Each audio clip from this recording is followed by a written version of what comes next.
కర్కాటక రాశి వారికి ఈ వారం 3 గ్రహాల తాలూకు ఆనుకూల్యతలు కనబడుతూ ఉన్నాయి. శుక్రుడు యోగిస్తూ ఉన్నారు. అలాగే ఈ రాశి వారికి తృతీయ స్థానం ముందు రవి యోగిస్తూ ఉన్నారు. జన్మరాశి యందు చంద్రుడు 1, 2, 3 స్థానాల్లో గ్రహాలు యోగించడం అనేటువంటిది ఎదుగుదలని సూచిస్తూ ఉన్నది.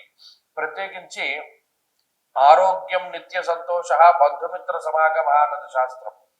ఈ వారంలో బంధుమిత్రులను కలుసుకుంటూ ఉండడము, లేదా ఏదైనా యాత్రాది కార్యక్రమాలు చేస్తూ ఉండడము, లేదా మానసిక ఉల్లాసాన్ని కలిగించేటువంటి విషయాలలో ఎక్కువగా నిమగ్నమవుతూ ఉండడము, కొంత శారీరక శ్రమని కలిగించేటువంటి విషయాలు ఉన్నప్పటికీ కూడా వాటిని మర్చిపోయేటువంటి విధంగా మిగతా విషయాల్లో నిమగ్నమయ్యేటువంటి పరిస్థితులు ఈ రాశి వారిలో అధికంగా ఉంటాయి.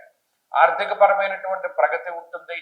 ఉద్యోగపరమైనటువంటి వ్యాపారపరమైనటువంటి ప్రగతి ఉంటుంది. వాటిలో ఉన్నతమైనటువంటి స్థితిలో ఉండగలుగుతారు. ప్రత్యేకించి ప్రజాకర్షణ కలుగుతూ ఉంటుంది. మీ పట్ల ఇతరులు కొంత ఆకర్షితులవుతూ ఉంటారు. మీరు గమనించండి, మీ విధి విధానాలు కానీ, మీ ఆలోచన తీరు కానీ, మీ ఉత్సాహం కానీ కొంత రెట్టింపు అవుతూ ఉంటాయి. చాలా చురుగ్గా నిర్ణయాలు తీసుకోగలుగుతారు. చాలా తొందరగా ఒక పరిస్థితి నుండి వేరే పరిస్థితుల్లోకి మారగలుగుతారు.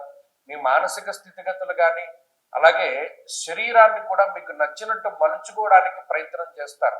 మీ తిండి అలవాట్లు, ఆహారపు అలవాట్లు కానీ, నిద్ర అలవాట్లు కానీ, వీటన్నిటిని కూడా మార్చుకుని ఒక నిబద్ధతతోటి, ఒక ప్రణాళికాబద్ధమైనటువంటి జీవనాన్ని గడపాలి అనేటువంటి ఆలోచనతోటి చాలా కష్టపడడానికి ప్రయత్నం చేస్తారు. కొన్ని సందర్భాల్లో మీరు వేసుకున్నటువంటి ప్రణాళికలు అటు ఇటు అవుతూ ఉంటాయి. అయినప్పటికీ కూడా మొక్కవనటువంటి ధైర్యం, పట్టుదల, ఓపికతోటి ముందుకు వెళుతూ ఉంటారు. కొన్ని సందర్భాల్లో ఓపిక సన్నగిలుతూ ఉంటుంది. కొంతమంది అవహేళన చేస్తూ ఉంటారు. గతంలో కూడా ఇలాగే చెప్పావు, గతంలో కూడా ఇలాగే అన్నావు, కానీ ఏమైంది, ఎక్కువ కాలం సాగలేదు, ఇలా అనేక రకాలుగా మాట్లాడుతూ ఉంటారు. వేటిని కూడా పట్టించుకోకుండా మీదైనటువంటి మార్గంలో ముందుకు సాగిపోతూ ఉండండి. అలాగే మీరు తీసుకునేటువంటి నిర్ణయాలకి మీరే బాధ్యులు అనేటువంటి విషయాన్ని గుర్తుపెట్టుకోండి.